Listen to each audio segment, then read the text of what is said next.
আমি যখন ৬ মাসে প্রেগনেন্ট তখন আমার হাসব্যান্ডের ফোনে হঠাৎ করে একটা অপরিচিত নাম্বার থেকে ফোন আসে। ও তখন ওয়াশরুমে ছিল। আমি বাধ্য হয়ে ফোনটা রিসিভ করি। ফোনের ওই পাশ থেকে আমি কিছু বলার আগেই বলে ওঠে, "আজকে না তোমার মেয়েকে ডাক্তারের কাছে নিয়ে যাওয়ার কথা ছিল? কই তুমি তো আসলা না।" এটা শুনে আমি বলি, "কি বলছেন আপনি?" আমার কণ্ঠ শুনেই ফোনটা কেটে দেয়। আমি তখনই চিৎকার করে কান্না করি আর আমার হাত থেকে ফোনটা পড়ে যায়। আমার হাসব্যান্ড আমাকে বুঝায়, উনি আমার অফিস কলিগ ছিল। উনার হাসব্যান্ড বিদেশ থাকে। বাচ্চাটা অনেক অসুস্থ। মহিলা মানুষ তো একা পারে না। তা বলে যে, "ভাইয়া আপনি যদি একটু সাহায্য করতে পারেন আমাকে।" তাই আমি বলেছিলাম, "আচ্ছা আমি যদি সুযোগ পাই আমি আপনার মেয়েকে ডাক্তার দেখিয়ে দিব।" এজন্যই উনি ফোন করেছে। আমাকে বুকে জড়িয়ে ধরে বলে, "আমি তোমাকে অনেক ভালোবাসি। আজে-বাজে টেনশন করো না, সংসারে অশান্তি করো না। তুমি জানো না আমি তোমাকে কতটা ভালোবাসি?" আমি বোকার মতো আমার স্বামীর কথা আমি সেদিন অন্ধবিশ্বাস করি। আমি একবারও বুঝতে পারি নাই যে আমার স্বামী আমাকে রেখেও পরক্রিয়া করতে পারে। ভালোবেসে বিয়ে করেছিলাম আমরা। আমার তরফের ভালোবাসা থেকে আমার হাসব্যান্ডের তরফের ভালোবাসাটাই বেশি ছিল। এই ৩ বছর আমার বিবাহিত জীবনে আমাকে কখনো কষ্ট পেতে দেয়নি এবং কি আমার পাটা পর্যন্ত সময় পেলে মুছে দিত। আমার বিবাহিত জীবনে তার সঙ্গে আমার ১-২ মিনিট কখনো কথা কাটাকাটি হয়েছে কিনা আমার ভালোভাবে মনে পড়ে না।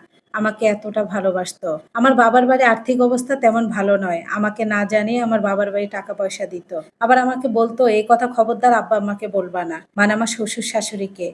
আমার শ্বশুরবাড়ি আমি যখন যেতাম সবাই আমাকে মাথায় করে রাখত। কারণ আমার হাসব্যান্ড আমাকে এতটা ভালোবাসতো। দেখতে, দেখতে আমাদের ৩ বছর প্লাস। আমার হাসব্যান্ড খুব করে চাইতো আমাদের ২ জনের যেন একটা বেবি হয়। আল্লাহ আমার স্বামীর মনের আশা পূরণ করে আমি কনসিভ করি। যখন জানতে পারে আমার স্বামী যে আমি কনসিভ করেছি, ডাক্তার রিপোর্ট পজিটিভ আসে, ওইদিন আমাদের পুরা বাসায় মিষ্টি বিতরণ করে খুশিতে। সবাইকে বলে আমাদের নতুন অতিথির জন্য দোয়া করবেন। সুখেই কাটতেছিল আমার দিন। আমি যখন ৬ মাসে প্রেগনেন্ট তখন আননোন নাম্বারে আমার হাসব্যান্ডের ফোনে একটা ফোন আসে। আমি রিসিভ করার সঙ্গে, সঙ্গে ওই পাশ থেকে বলে ওঠে, "আমি কিছু বলার আগেই, আজকে না তোমাকে মেয়েকে ডাক্তার দেখানোর কথা ছিল, কই আসলা না তো?" আমি বলি, "কি বলেন আপনি?" আমার কণ্ঠ শুনেই সে ফোনটা কেটে দেয়। আমি কান্নাকাটি করি, আমার হাসব্যান্ড বাথরুম থেকে বের হয়। আমাকে বুঝায়, "তেমন কিছুই না, তোমাকে বলতে ভুলে গিয়েছিলাম।" এটা আমার অফিস কলিগ একটা আপা, উনার বাচ্চা নিয়ে উনি অনেক সমস্যায় পড়েছে। উনার হাসব্যান্ড বিদেশ থাকে। তাই বলেছিলাম, "আচ্ছা আপা আমি সময় পেলে আপনার বাচ্চাকে ডাক্তার দেখিয়ে দিব।" এজন্যই উনি ফোন করেছে। এগুলো মাথায় নিও না। জানো না আমি তোমাকে কত ভালোবাসি? সত্যি আপু জানেন? এই ৩ বছরে আমার হাসব্যান্ড আমাকে এতটা ভালোবাসতো আমার কখনো মনেই হয়নি যে ও আমাকে রেখে অন্য নারীতে আসক্ত হতে পারে। ওর কথা আমি মেনে নেই। দেখতে, দেখতে আমার ৯ মাস প্রেগনেন্সি। আমার হাসব্যান্ড বলে, "আচ্ছা এখন তো তোমার শরীর খারাপ তাহলে তোমার বাবার বাড়িতে যাও।" টাকা পয়সা দিয়ে হাসি মুখে আমাকে রেখে আসে। বাড়ি রেখে আসার পর থেকে আমাকে ফোন করতো না। ফোন দিলে বিরক্ত মনে করতো, রাগ দেখাতো। ভাবতাম কি ছেলে মানুষ তো কাজে মনে অফিসে অনেক চাপ। ১-২ মিনিট কথা বলে কেটে দিত। এর ভিতরে চলে আসে আমার ডেলিভারির সময়। আমি একটা ছেলে সন্তান জন্ম দেই। আমার বাবু হয়ে যাওয়ার পরও সে ৩ দিন আসে না। আমি কান্নাকাটি করি ফোনে যে, "এমন করতেছো কেন?" আমি বুঝতে পারতেছি না। আমার কান্নাকাটি দেখে আমার হাসব্যান্ড আমাকে দেখতে যায়। যে বাচ্চাকে একবার কোলে নেয় সারাক্ষণই শুধু বাহিরে, বাহিরে একদিন ছিল, ফোন নিয়েই ব্যস্ত ছিল। যে মানুষ আমি অসুস্থ হলে কান্না করে দিত। আর সেই মানুষ আমার মাথার পাশে একবার বসেও আমাকে সান্ত্বনা দেয়নি। অথচ এই মানুষ আমার বেবি কনসিভ করার আগে কতবার বলতো কি নাম ঠিক করবে। অথচ আমি জিজ্ঞাসা করি, "বাচ্চার কি নাম রাখবে?" বলে, "তোমার ছেলে তুমি কি নাম রাখবে তুমি জানো।"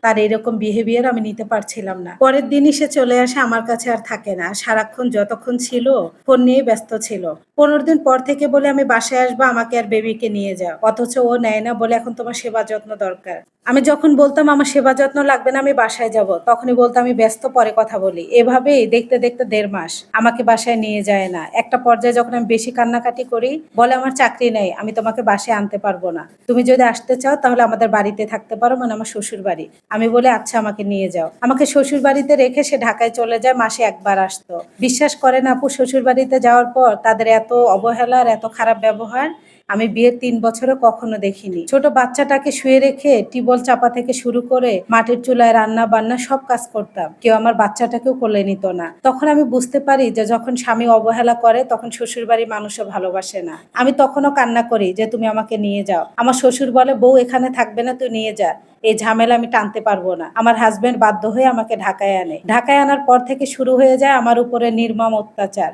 কথায়, কথায় আমার শরীরে হাত তুলতো। আমি যে ছোট্ট বাচ্চার মা তার, এটা সে ভুলে গিয়েছিল। আমার চুলের মুঠি ধরে পর্যন্ত মারতো। গরম খুন্তি দিয়ে আমার শরীরে ছ্যাঁকা দিত। তার এমন আচরণ আমি নিতে পারছিলাম না। পুরা একটা বছর আমাকে টর্চারিং করে আর বলে, তুই এখানে আছিস কেন, তোর বাবার বাড়িতে যা। তার এরকম বিহেভিয়ার আমি কিছুতেই বুঝতে পারতেছিলাম না সমস্যাটা কি। আমি বলতাম আমার কি দোষ, বলে তোর দোষ নাই, তুই এখানে আসিস কেন। তার এরকম কথায় আমি কিছুই মানে বুঝতাম না। ও বলা তো হয়নি, আমি যখন শ্বশুর বাড়িতে ছিলাম পাশে ফ্ল্যাটের ভাবি আমাকে ফোন দিয়ে একদিন বলে, ভাবি ভাইয়া কাকে জানি বাসায় আনে একটা মহিলাকে, আমি 4 দিন দেখেছি, কোন একটা সমস্যা আছে, ভাবি সময় থাকতে সংসারে ফিরে আসেন, না হলে কিছু একটা হতে পারে, আপনার ভালোর জন্য বললাম। তখন আমি বলি আমার হাজবেন্ড কখনো এটা করতে পারে না, আপনারা তো জানেন আমাকে কতটাও ভালোবাসে। বলে ভাবি আমি জানি না, তবে আমার কিছু একটা গন্ডগোল মনে হচ্ছে। আমার হাজবেন্ডকে যখন আমি বলি, আমার হাজবেন্ড বলে ওই মহিলা আমাদের সম্পর্ক খারাপ বানাতে চায়, আমাদের সুখ শান্তি দেখতে পারতেছে না।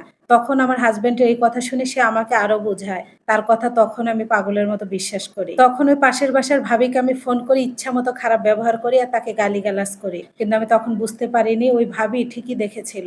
ওই বাসা ছেড়ে দিয়ে আমার হাজবেন্ড নতুন একটা বাসায় আমাকে উঠিয়েছে, আমাকে 1 বছরে যেমন করতেছে। আমার এখন ওই কথাটা মনে পড়ে যে ভাবি বলেছিল ওনাকে একটা মেয়ের সাথে রিলেশন আছে। তারপর আমার সন্দেহটা আরো দিনে দিনে বেড়ে যায়। আমার হাজবেন্ডের ফোন আমি কৌশলভাবে দেখে নিই, হোয়াটসঅ্যাপ আর মেসেঞ্জারে যা দেখি এটা দেখার জন্য আমি মোটেও প্রস্তুত ছিলাম না। তার সাথে আমার হাজবেন্ডের 3.5 বছর সম্পর্ক, আমার বিয়ের 1 বছর পর থেকে। আমি এটা জানার পর মনে হচ্ছিল আমি যেন এই পৃথিবীতেই নাই। আমার হাজবেন্ডকে বলি, আমার হাজবেন্ড কোনো কথা বলে না, শুধু বলতো তুই এখানে থাকিস কেন।